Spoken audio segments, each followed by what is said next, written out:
Hello friends, welcome to ML with AP. The topic for today is simple linear regression. Let's learn. So what is simple linear regression? Even before that, let's try to answer what is regression. So regression is nothing but a statistical technique where we try to do two things. Either determine the relationship between variables,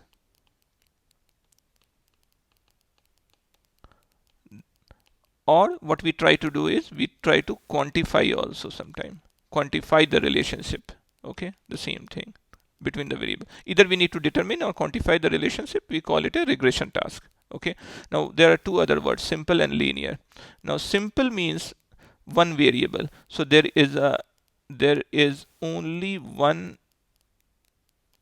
independent variable, which is x, and one dependent variable, which is y. So one input and one output. If we are doing a regression on this sort of data, then it is called a simple linear. And what is linear? Linear is a straight line. So we are inherently assuming that the data distribution of the data which has been given and for which we are doing the regression follows a straight line path. So that's why it is linear. So friends, I hope it is understood that what is simple, univariable, one independent variable, and one dependent variable, which is output. Linear, we are assuming that the data distribution is linear. Regression is the task where we are trying to establish some sort of relationship, or we are trying to understand the relationship between variable. That could be for quantifying also. Okay, let's do why generally we do regression. So there are three main use cases or three main reasons why we do regression. The first is in case we have to identify that which are the attributes and how they impact the outcome. So let's try to understand this with an example. Okay, let's say if there is a we have to predict the prices of the houses. Okay, prices of the houses. Okay, and we have been given bunch of data. So the first column could be your square foot and number of bedrooms and the locality, okay, or the closeness to hospital or something like that. And this is the price, the final variable. Let's say this is not a simple linear regression, this is a multiple linear regression. Let's say this is the case. If we have to identify that how these variables are related to my output or dependent variable, then how square foot impacts how the number of bedrooms or how the locality impacts the price of the house. If that sort of answer we are trying to discover, regression is the thing. If we have to try to predict that if suppose somebody has already given, or you are trying to build a model, somebody has already given you the historical data for a square feet, number of bedrooms, locality, and you have got 1,000 or 10,000 data points, right? And tomorrow somebody comes that, hey, build an application and give me the prediction for if I give you a new data set, a new value for a square foot, number of bedrooms and locality, can you predict the house price? That is the prediction category. For that also regression is very useful. The third is the validate our assumptions. Sometime what will happen, friends, is that we assume that, let's say in this particular case, there is also a variable which is attached over here, which can say that how many stories are there, right? Number of, like if it's an apartment, then which story this apartment is, or which floor this apartment is. If that is the case, now in hypothesis testing, what we'll do is we'll try to assume that, or we'll try to gain the inference that whether the floor or the number of floors of the building also impacts the price or not. So the question could be given to you that, hey, let me know that if the number of stories or the number of floors in an apartment impacts the apartment price or not. Okay, so that is called inference or hypothesis testing. In that, we'll assume that it doesn't impact, and we have to again go through hypothesis testing, which is a separate, probably I'll make a separate video on that. But that's how that's the third use case or the use of regression. Okay, let's get ourselves acquainted with the regression terminology. Okay, so it's all the dependent variables and the independent variables, right? What are independent variables? Independent variables are our input, which is given and which is primarily represented as x. Dependent variable, what is dependent on X? Y. Okay, so in this particular case, our dependent variable will be the square foot, number of bedrooms. These will be our independent variables. Our dependent variables will be Y, the output, the price. Okay, again, over here if you see, there are various names, similar sounding names for them, right? So it can, independent variable can be called a explanatory variable, predictor variable. Dependent can be called as a response variable, target variable, stimulus variables. There are different names, but essentially they mean the same thing. Independent, what is given; dependent, what is dependent on the independent variables. Okay. Now friends, be very careful. There are two key, these are the two pictures which I have taken from the internet, and probably it will drill down the idea that what is dependent and independent variables. So there is an interesting correlation which was found. The Internet Explorer market share, this is the market share of Microsoft, and murders in US. So when they try to deal with that, then they saw this, that there is a direct correlation over there, right? So if you see over here, this is the number of years, and this is the market share of the Internet Explorer, and this is the number of murders, right? So you can see that as the murder is going up, or as the Internet Explorer market share is going up, the murders in US is also going high. Now, does it make sense? No, it doesn't, right? I do not think there is any relation between Internet Explorer market share and murders in US. But sometimes what happens is some type of very disjoint data sets could have some correlation between them, which is unknown to us. This is one such case. So be very aware of this concept, that correlation, sometimes you will find correlation into things, but that doesn't mean that they are dependent or independent variable. They can be considered a dependent or independent variable. Okay, to drill down this, let's say somebody is trying to analyze that what causes the murder rate, right? This is the analysis, or this is the regression which they are trying to do.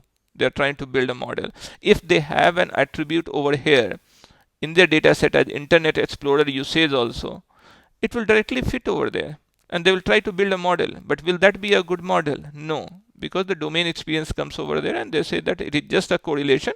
It is nothing. This is not proving causation, and there is nothing more to it. Okay.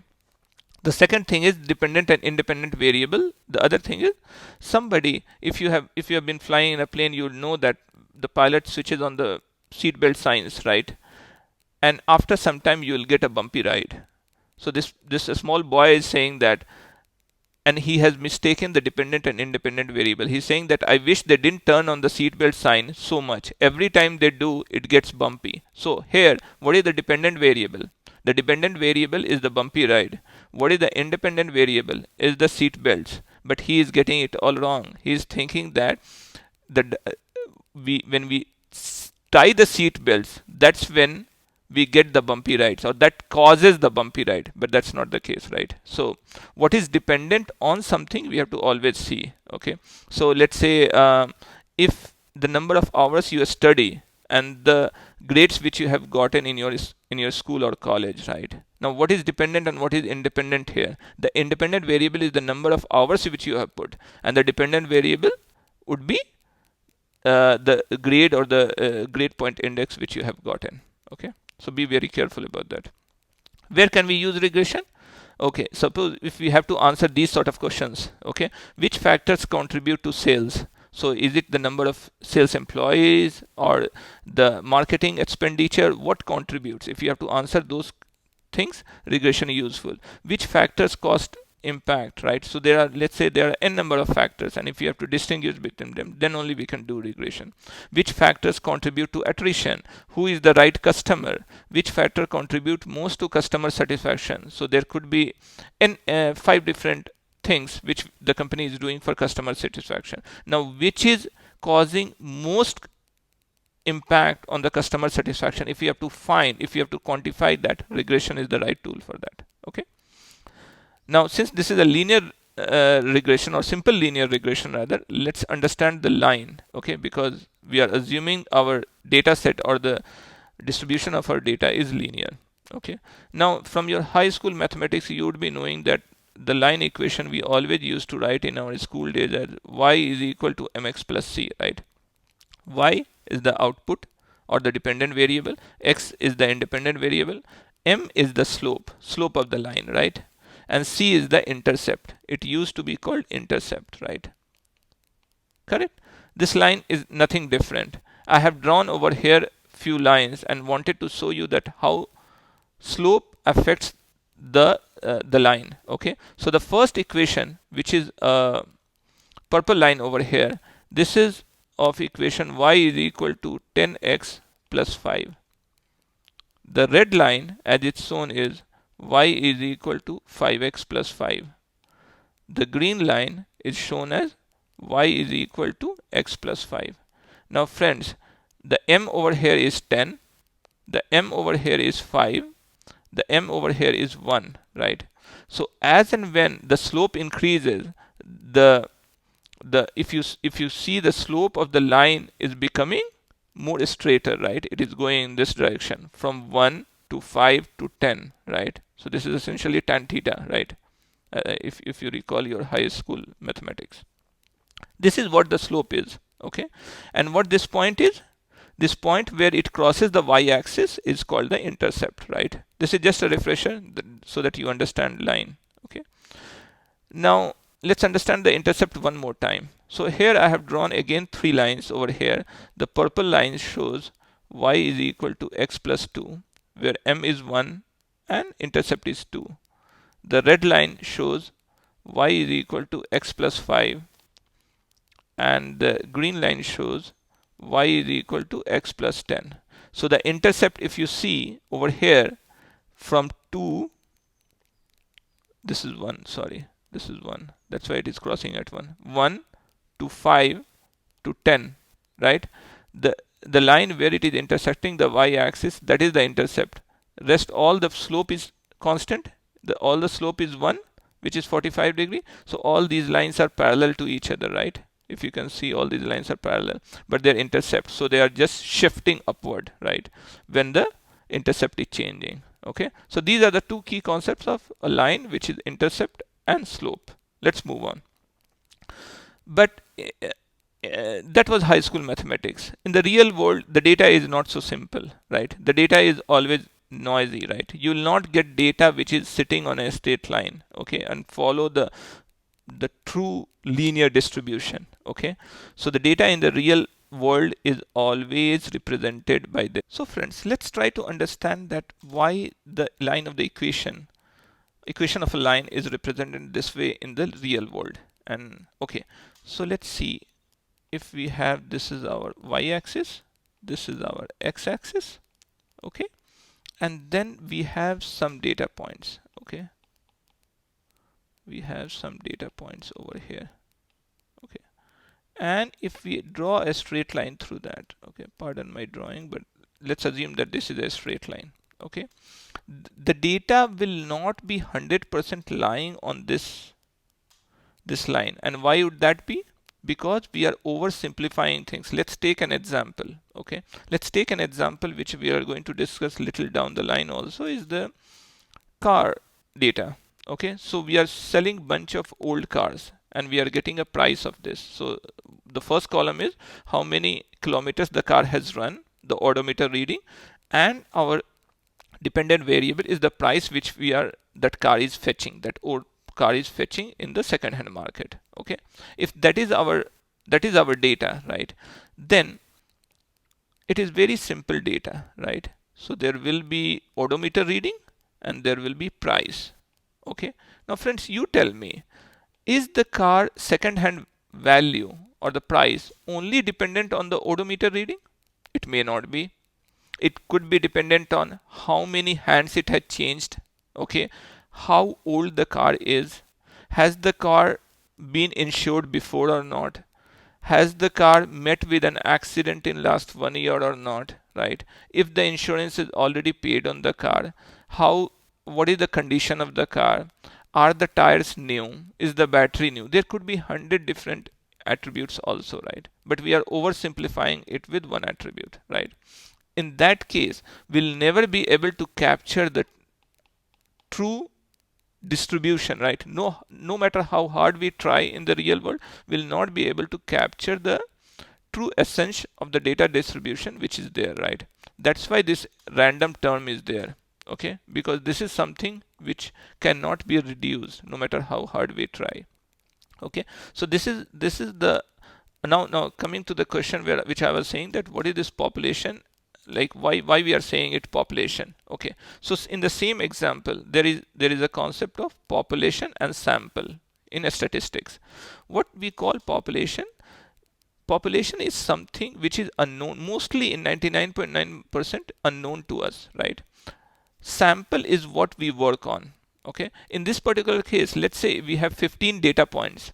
Now, do you think, friends, that only 15 cars are being sold in a resale second-hand market? No, it is not the case. There would be thousands of cars across India which would be sold, right?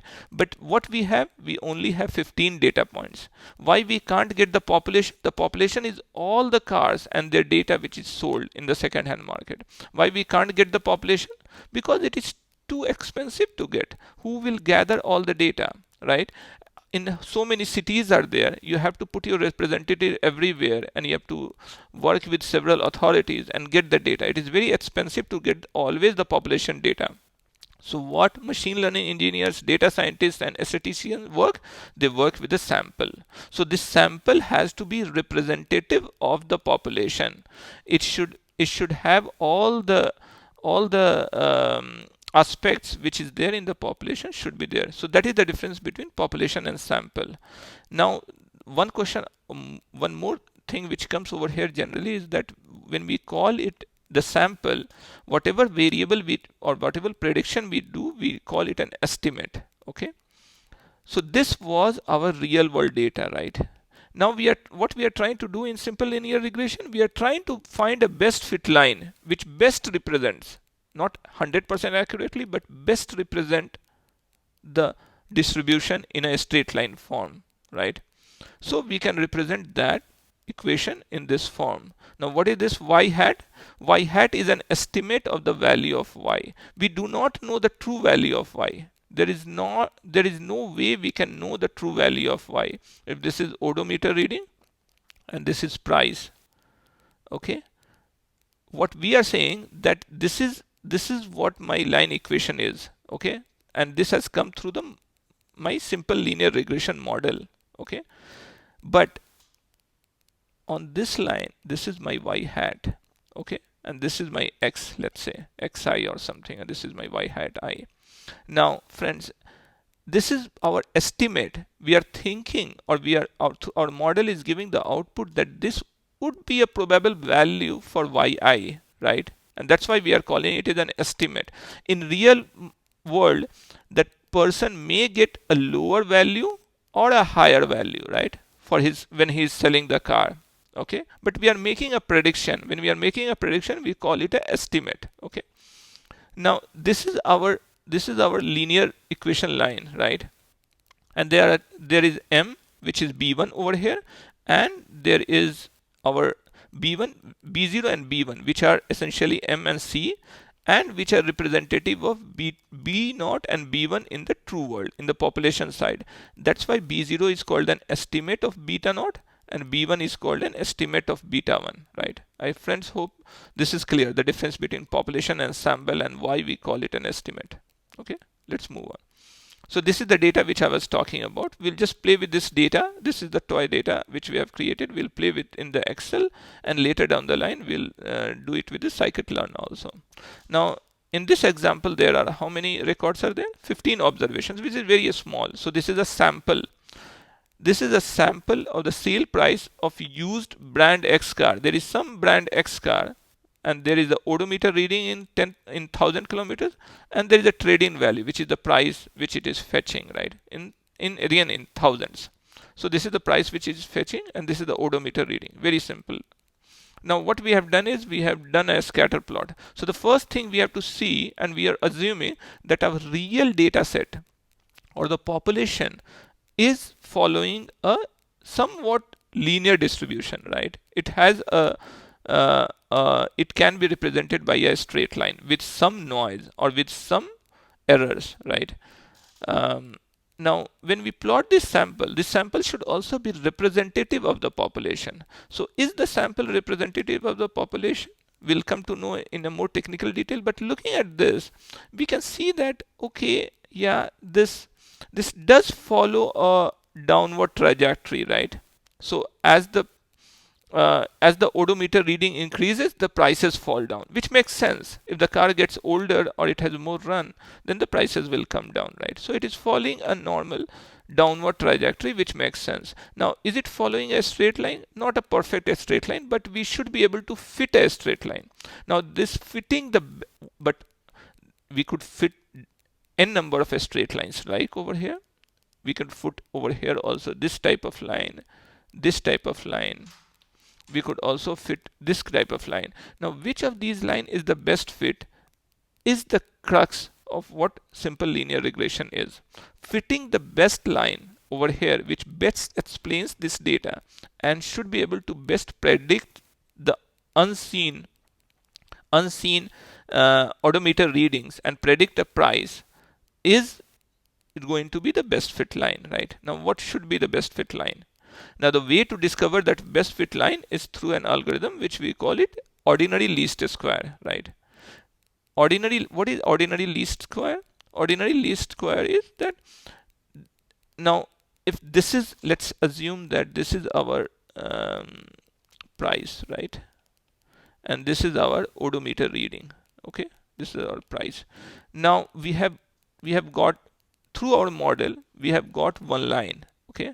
One line, okay? And let's assume that this is the best fit line. But how can we say this is the best fit line, right? There has to be some rationale behind it. What we are doing is, this is our sample data, right? The data which has been given to us, right? All these points we have given. And this we try to fit the line. Now, this will be my predicted value for this odometer reading. For this odometer reading, this is my predicted value. But the real value was over here, right? So what is the delta? The delta or the error or the residual, we call it residual, will be yi minus y hat I, right?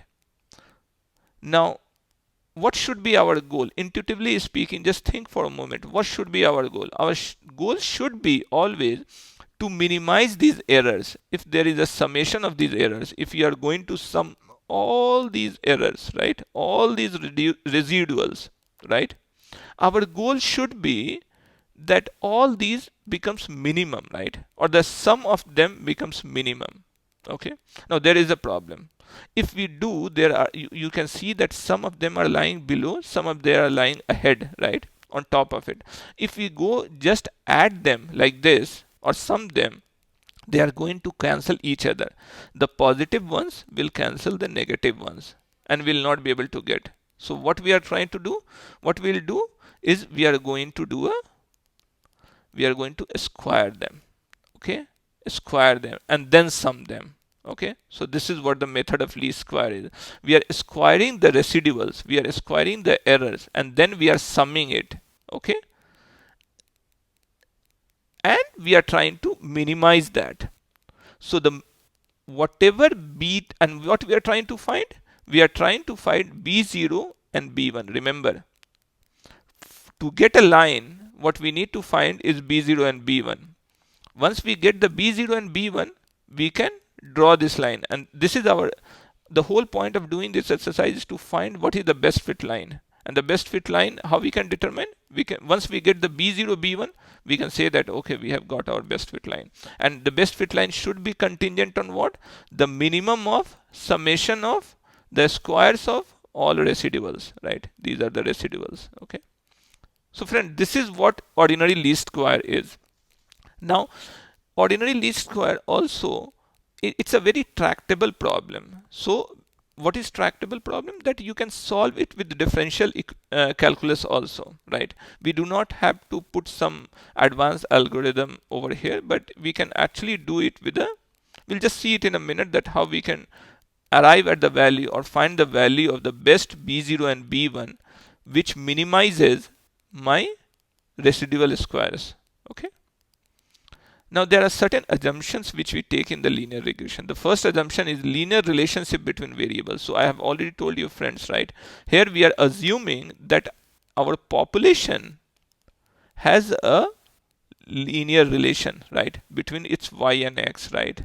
We are assuming that, and we saw from our sample also that it has some sort of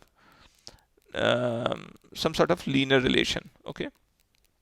The second is my y value is normally distributed around the mean y at each xi. So my y should be, just see that y should be normally distributed. Okay. Now my y is the dependent variable. It should be normally distributed. Their variation around the mean is constant. This is called homoscedasticity at each xi. I will just explain it in a bit. Successive observations are independent, no serial correlation. So what is serial correlation? That my value at xi should not determine what my value should be at x plus what my value of y should be at x plus 1, right? So if xi determines, if xi is going to determine the value of yi plus 1, then there is a serial correlation, right? That means that each of these values, each of these observations what we have seen, they are independent of each other. That's what it means. Now there are two things which are left. The normal distribution, that y should be normal distributed, and homoscedasticity should be there. Let's see. So I have tried, of this data I have tried to put. Okay, so if you see the first, it follows more or less a normal a linear path. Okay, I plotted a histogram. This is my odometer reading and this is my price. It is not a perfect normal, but it's more or less a bell-shaped curve, which is a normal distribution. So my y is following a normal distribution. Okay. No, this is not the odometer reading. These are the bins of the histogram. So this is a histogram and these are the bins. These are the frequencies. How many times this bin has appeared, right? So this is the price. The third is also a very good way to validate that my normal linear regression assumptions are fulfilled is through the residual plot. What is a residual plot? Friends, I have already told you what is a residue. So this is the residue. If you plot this, all these residues, right, along the mean, and the mean will be 0, it doesn't have to follow a pattern. It should be random.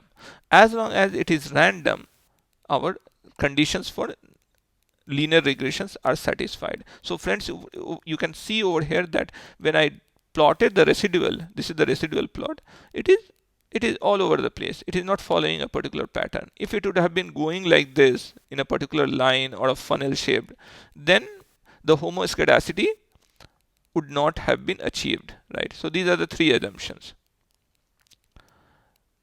Friends, we'll try to do this exercise first in Excel, and then probably I will do Excel first in subsequent videos, and after that we'll do it through Python, mainly using a StatsModel or SKlearn, right? So that will be the third video. Okay, now I've just taken a snippet out of Excel, right? How you can do the linear regression through Excel also, and these are the things which come out. Now there are various data which you are seeing. Okay, so there is R square, there is adjusted R square, there is DF, which is something, which is MS, which is SS. We'll try to see everything in the next session. Okay, one thing which we should see over here is the coefficients, right? The coefficient says that my intercept, when I fit this data in Excel linear regression, my intercept came as 54. So my B0 is 54.5. And what is my B1? My B1 came out to minus 0.32. Why it is minus? Minus is because it has a negative slope, right? The price of the car will decrease as the odometer reading goes high. Okay, so we can form our equation, which is y is equal to 54.5 minus 0.32 x. What is x? X is the odometer reading. What is y? Y is the price, and this is the equation in which it follows, right? The prices. If suppose somebody comes with your new value of odometer, you can put it over here and you can predict the price. Now one thing is funny. Let's say it's a brand new car over here, right? brand new car. What will be the odometer reading? Odometer reading will become 0. So my y-intercept should be the value of a brand new car, right? 54.5 thousand rupees should be fetching if you are selling a second-hand car in a, if you're selling a brand new car with 0 odometer reading in a second-hand car showroom or car place. Okay, so this sometimes these intercepts do not make real world sense, but in this particular case I think it makes to certain extent that okay, even if the odometer reading is 0, it should be fetching up 54,500 rupees, right, in the second hand market. Okay, so I think that's it for now, and in the next video I'll catch you up with you. I will try to explain, first run this in Excel and explain all these parameters. Okay, and in the third video subsequent we'll do with in Python and SKlearn. Okay, with that being said, thank you.